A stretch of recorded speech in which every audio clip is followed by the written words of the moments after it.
switch for office. I am a special agent. We've been shot and attacked on the highway. Okay, try to remain online, please. We got shot. We got shot. So the Lost Debtors, they've been the subject of a couple of sort of like YouTube true crime documentaries and a couple of podcast episodes. But this story is basically unknown within those circles. How did this come across both your desks, and what made you realize, right, this is my next film? I mean, first off, thanks for thinking that we have a desk. But Castor can take it away. 2017, I'd finished a feature documentary about the 1989 Triple Crown, a thoroughbred documentary, obviously. And a friend called me and he said, if you like horror stories, I've got one that you're not going to believe. And he introduced me to Joe Tone, who wrote Bones. I read Bones. And then I read Melissa Del Bosque's book, Bloodlines. And like you said, in a space that's so saturated, like the cartel narco space, this was a really unique story. Dan and I had been friends forever. And worked together on several projects.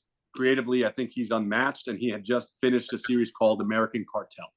So he had great insight into the space, and it was a no-brainer to take it to him, team up. And I think after all that time, we put something really compelling together.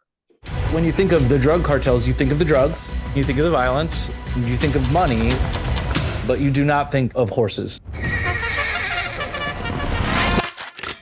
Always fascinated by the creation process of documentaries like this.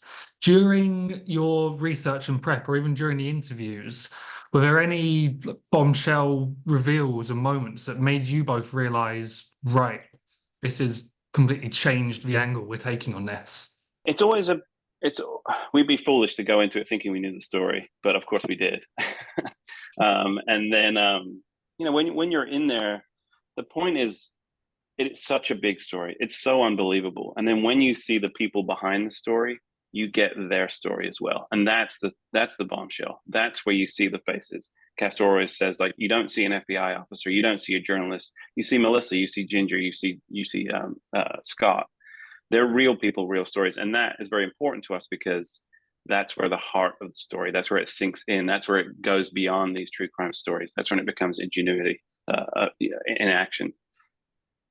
There's a quote from, I believe it was from the first episode, which I absolutely loved, which was, the average American cares about drugs in a Miami Vice sort of way.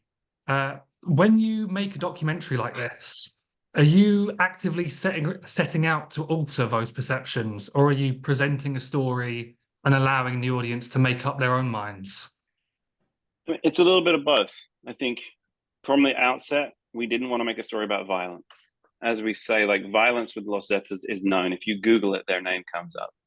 And a lot of people's understanding of them stops there because it is so harsh, it is so violent, and it's horrible. We did not want to make a story about violence, not creatively, not emotionally, not intellectually. And I think there's also a glamorization sometimes to some of these stories because of the violence and the bad guys. And again, we wanted to get into the heart of it. We wanted to tell something that was different. There's not a single bullet fired in our show. They bring them down with paper. And so, yeah, we want to say, like, this is not the story you think you know. And that's important for us as filmmakers. I think Castor would attest. Yeah, I think typical narco or cartel stories start and end with the violence, the guns, and the drugs and sex. I think there's a glamorization of the bad guys in a way. And in this case, I think just presenting the story at face value in a lot of ways, it becomes self-evident who the real good guys and the real bad guys are. It's difficult to glamorize massacring 1,000 people in a day and somehow make that cool. For us, I think what was really exciting is the heroic acts of the people who don't have monetary gain out of this. They're not going to become millionaires by taking down the Zetas. They're doing it because they have a moral compass and they feel they have an obligation to do what they signed up to do, which is protect people. There's millions upon millions of dollars. We have to follow the money and put your own safety at risk. Here we go. And when you both introduced Scott in that first episode, I believe he's described as the man, the myth, and the legend. Could you just talk a little bit about your first meeting with him, and if you got that same sort of presence from him? I just remember there being a big shadow cast over me, and then I looked up and there was a human being at the end of it. You say, how tall actually is he in real life then? Scott is a full 6'6" tall. A lot of people who are 5'10" like to say they're 6 foot. Scott is 6'6". He was a basketball player in college, so he is a large man. He is as manly as you think he is. I don't know that you get it seeing him in the chair. But the juxtaposition between his size, he's so physically intimidating. And when you speak to him, what you hear is a very honorable man from the Midwest who grew up milk and honey, and wanted to be a cowboy and wanted to catch bad guys. And he grew into that Andre the Giant Hulk Hogan frame, but he never lost that sensitivity to people, to jobs. That's really what he wants to connect with. Even with this project, he always stresses how important it is for him not to be the sole star of the show. He doesn't see it that way.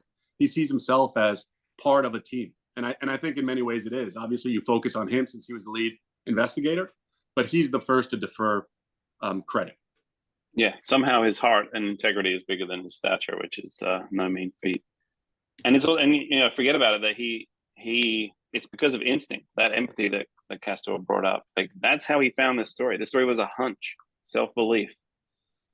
That's, you get that as soon as you meet him. Well, as dark as this documentary can get, obviously, with the subject matter, there are moments of levity and humor where you have the FBI agent dressing up as Pitbull and playing some songs in the background. How, in the edit, what discussions did you have about balancing that tone? That really comes from the people that we're working with. You talked about earlier about like how to get people to care. They don't care because the violence is so hard to digest and it's so hard to even focus on because it is so devastating. The officers and the journalists, they live in that world. They see it all the time. And so when we're talking to them, sometimes they're human beings. They have to relieve some of that pressure too. And sometimes just like reminding them that they're a team and that they're in it together and having these moments of levity, like that really shows we wanted to convey that. We wanted to show that they can be in the hardest times. They can take on all this responsibility. And sometimes they just need to like open the valve a little bit and smile. And art really does mirror life, right? And in this case, these are real life events, and real life is not one tone. We experience fear, sadness, happiness, excitement, humor. And these are real people living a real life. And sometimes, especially in law enforcement, you need a little levity. It's very hard to live in the red for 3 years and not relieve that. And sometimes things happen that are genuinely funny. And we think it's important to allow yourself to kind of take a moment, perhaps laugh at that, have a smile, and not create just one note across the board.